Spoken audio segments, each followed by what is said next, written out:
Welcome to Investing Confidential. This rally continues.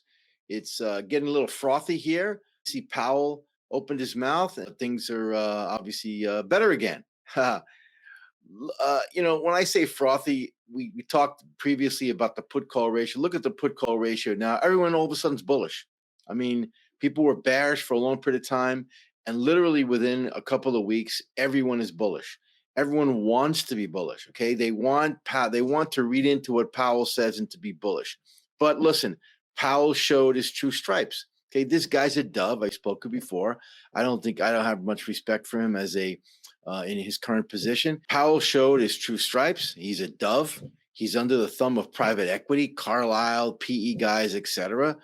You know, he talks hawkish sometimes, but really, he's a dove. Okay, this guy, basically doesn't really care about the common man. Doesn't care about it. Doesn't understand inflation. I mean, he's a guy who grew up in privilege, wouldn't know what a Big Mac or a can of Coke paid for because he never paid for one. Okay, this guy still believes. Okay, look what he said. He still believes, in this 2% target. This is insanity. Pure insanity. But this is the guy running the Fed. And obviously the bulls love this guy. He's private equity, venture capital, all the Wall Street guys love this guy. Okay. Powell says again here, wages are coming down. I mean, this is ridiculous. Wages are actually turning higher. Look at these charts. I mean, this is just the beginning. Okay, wages are going higher. People cannot afford to live with the kind of wages that the hospitality industry, the food industry is paying them. These wages are going higher. Look at non-farm unit labor costs. I mean, they're going through the roof. For this guy to stay with all the data he has, that wages are coming off. I mean, this is insanity. This guy, and then he comes out here. And next thing he says is it data dependent. The Fed's data dependent. Everyone says that.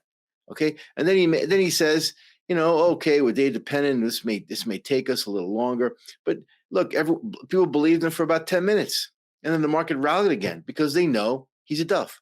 They know he's about to stop raising rates, unless the data tells it. Everyone believes that inflation has come off. Okay, I'm going to tell you right now, if this guy stops, if Powell continues to be dovish, he's not going to last very long because this is what we call a classic, policy mistake. Okay, this is a classic policy mistake. Inflation has come off. Yes, as I said, 6 months ago, it's come off, but it's now stabilizing and probably going to go tick higher because all of a sudden we got the animal spirits now. The stock market's going up.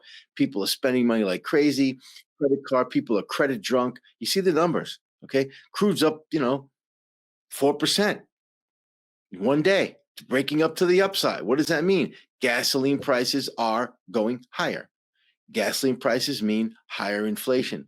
Look at the consumer inflation picture here. These are just, look, this is what you and I deal with every day, not Powell, who sits there and gets his food served to him, but this is you and I deal with every day. These are the items. Look at this. This is recent. Okay, folks, this is not coming off that much. Sure. Some things that come off, but eggs are through the roof. Some things come off and gasoline starts to go higher. So it's, as what I've been saying all along, it is a sticky inflation. February 14th, circle that date on your calendar. New inflation data comes out. I don't know the number. I have no idea. Just beware, okay? Because we got food, we got eggs, we got gasoline, we got all these things coming up. Certainly we got other things coming off.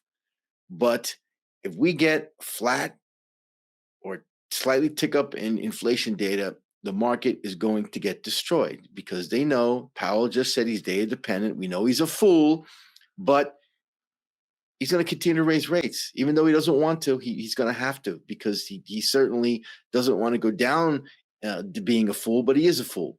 Okay. The bottom line is, though, the economy is not doing well. Okay. Look at things like this. Look at bankruptcies. I mean, you don't see bankruptcy spiking like this in a great economy, which is what, the U.S. government wants to tell you, with Powell. I mean, all these guys, you can't believe anything they tell you. Okay. Look at ISM PMI, purchasing manager. This thing is plummeting. This is a leading indicator, folks. This is not a booming economy. These are not going the right direction. Look at the terminal rate. based on the numbers, terminal rate is going higher here. Okay, this is not dovish. Okay, this is hawkish. This is not good for inflation. The market's telling you the opposite of what Powell's saying. Okay, and really, we are in a global economy, and look at these numbers. These are the three biggest export economies we have outside of the U.S. U.S. and China. Look at Germany. Okay, Germany exports to everywhere. They make machines, plummeting, gone. Taiwan, chip makers, parts for Apple, all these things, gone. Korea, another big export economy for technology, also and cars, etc., gone. I mean, how do you have a stable economy with the three of the most important exporters basically just out of business, right? There's no business going on. Consumers are not buying. Okay, look at in the European Union. Look at again. You have to look at the components of these numbers. Look at the components of GDP. Final demand is falling like hard. Okay, so they had a surprise GDP, same like, hey, GDP, all these numbers coming out of the government, they're all manipulated. But the real number is the final demand is falling down very hard. Okay, U.S. consumer, highest ever credit card balances, low savings rates. So they've spent all the money from the free money from the government for this pandemic, and now they're spending credit card, and now the credit card balance is going up. That's not good. Okay, that's not bullish. Okay, job cuts. They're making a joke about it, saying, "Oh, that's normal. Normal job cuts, normal job cuts." I'm sorry, talking heads, you are wrong. Look at these numbers, and this is not normal. These job cuts are just beginning, and they're spiking. They're going to go up.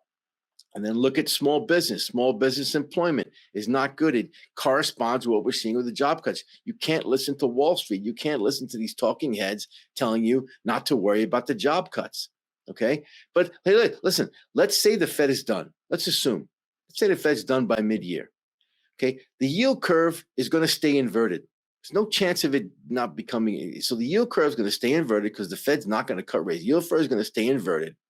And based on history, if the Fed is done, now you have the yield curves inverted, look what the market does after that. It underperforms dramatically. So I don't know why you're buying stocks. I have no idea. Sure, there are stocks to buy, probably small caps in the US. And then internationally, we discussed markets like the UK, some selected emerging markets. China's on a roll right now in terms of a trade. You've got some selective European countries. But overall, you just can't be buying stocks like crazy like this, and that the party's on again, because history tells you that the market will underperform and will go lower once the Fed is done with an inverted yield curve. So investors, be careful out there.